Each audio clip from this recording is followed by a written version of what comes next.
What is up, guys? Dylan here, and today I'm going to show you 5 programming projects that you can easily complete this summer and even put on your resume.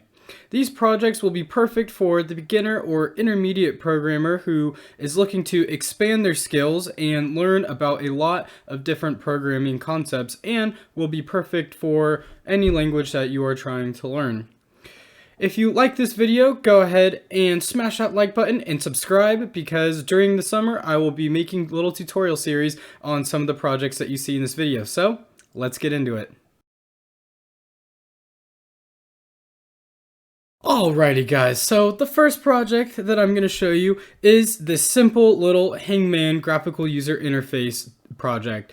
This project is great for beginners that just want to sharpen some fundamental skills and practice their user interface programming. This particular program was made with Java and JavaFX, but it can really be easily completed in any language because it's just really focusing on the fundamentals. Some of the skills that you will focus on in this project are reading to and from files, getting user input, event handling, using program design, and implementing a game loop, and of course GUI programming in the language of your choice.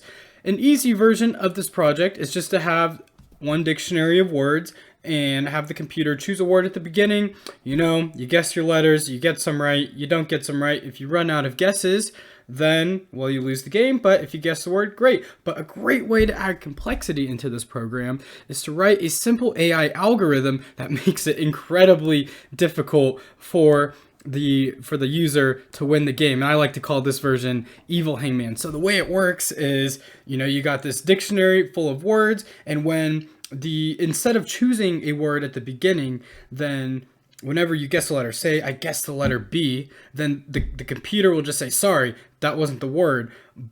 And then it'll go and eliminate all the words in the dictionary that have a letter B in it, so that any word left is still a possibility that the user could possibly choose. And at the end, either you narrow it down to one word left, or you never get it. And let me tell you, this way is really, really difficult to beat the computer. So this is a great beginner's project to sharpen some of your fundamental skills as a programmer. So let's move on to the next one.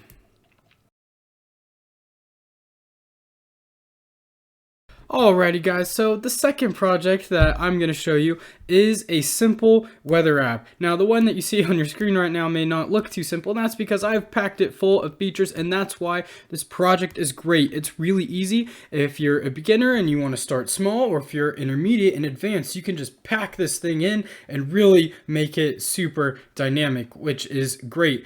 Now this project really lends itself well to using the model view controller design philosophy for programs. And so I programmed this one in JavaFX, and you can see here we have the model and the code, the controller code, the view code, and it's really great for that. And you get to practice using REST APIs and JSON documents in order to pull the weather information off of the internet. So like I said, it's really easy to start basic with this project and then really start to jam pack it with advanced features. So you can easily make this thing way more cool by adding more information like forecasts and humidity, visibility, stuff like that. You can use asynchronous tasks, which what that means is while you're waiting for it to pull information off the internet, you can have it updating other things in the user interface so that it updates really smooth and you're never stalling the program. You can search for locations and have it show a search box. You can make a day mode, a night mode, a real mode, a minimal mode, and just have more dynamic user interface applications, such as you can save locations so that when you close the program and then open it back up again, your data was remembered. So this is a great project whether you're a beginner or want to scale it up with more intermediate and advanced programming skills.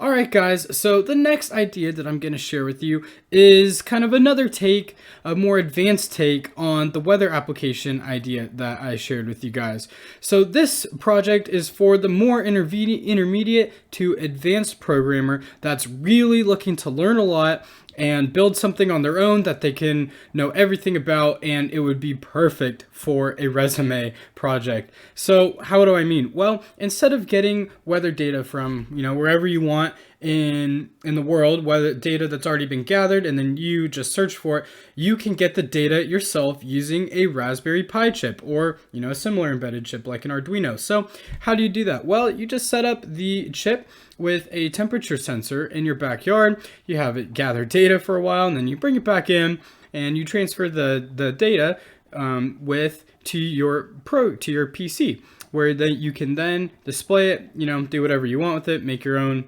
other take on the weather app. Or to make this even more impressive and advanced, you can use socket programming to set up a server connection between the chip that's outside and your PC that's inside. So without even having to touch the Raspberry Pi chip, you can have it gather data and then send it into the server inside on your computer, and then you can automatically just put it up onto your GUI program. So this would be great for a language like Python, especially if you're using the Raspberry Pi. And it's great for the advanced programmer that's really looking to learn a lot, learn how to develop things and think critically, and wants a project to really stand out and put on their resume.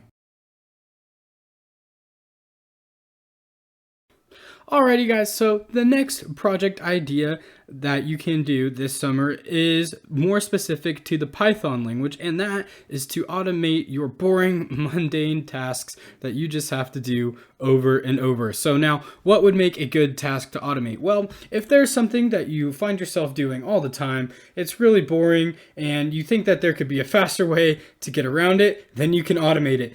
All sorts of websites out there have great APIs that you can use in your Python projects just to automate tasks. Some easy examples that come to my mind could be, for example, creating calendar events on Google, or opening notes, and that automatically creates a note in a specific folder with a specific name. You could automate Spotify. You could automate probably even Netflix. The possibilities are endless, and think of all the time that you could save if you wrote an automation program using Python, and you just never have to do that task again. Alrighty guys, so the fifth and final project suggestion that I have for you today is not necessarily a project that you're going to be able to show off to your friends per se, but it is an activity that you will be able to use to really nail down your fundamentals and build your programming skills. So what am I talking about? Well, I'm talking about the annual Advent of Code project that is put out on the internet for Christmas each year. And so what this is the author of Advent of Code has worked very hard to design a story and 2 programming problems per day in December that go along with some sort of Santa Christmas type thing. And you could be doing anything in these problems, from writing a simple algorithm to find the intersection of 2 wires, or you need to run a little int code computer to find some sort of answer. But either way, you're really getting a lot of practice with reading from files and sifting through data and solving just really good programming problems that, some of them are really easy, some of them are really hard. So if you want to give it a shot, I will link the Advent of Code website down in the description. Even though this came out in December, you can still complete them all. Here you can see an example problem here. This is like day 2, I think. And yeah, it's really great for building your skills. Alrighty guys, so that was 5 programming projects that you could do this summer. These projects are great from anyone from the beginner level to the advanced level, because you can either do them very basic or you can scale them up with some very advanced topics, which makes them perfect, especially for a resume. If you like this video, please smash that like button. Don't forget to subscribe to see tutorials for some of these projects, and I'll see you in the next video.